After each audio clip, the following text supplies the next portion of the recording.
Haurrek gaur egun futbolari izan nahi dute, edo suhiltzaile. Zuek bertsolariak zarete. Askok diote bertsolari izateko bertsolari jaio beharra dagoela.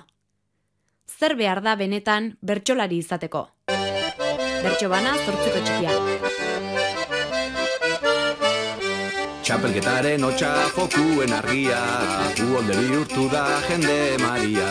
Itxatala josteko doinuaria, hitzaren artisaua da bertsolaria. Bertso boteo edo bertso afaria, jendearen arera urrezko saria. Bertsoa teknika da ez da miraria, handitan orkizan nahi du bertsolaria.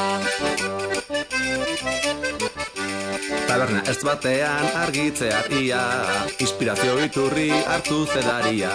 Etorria izanik itzela handia, izan nahi duen ura da bertsolaria.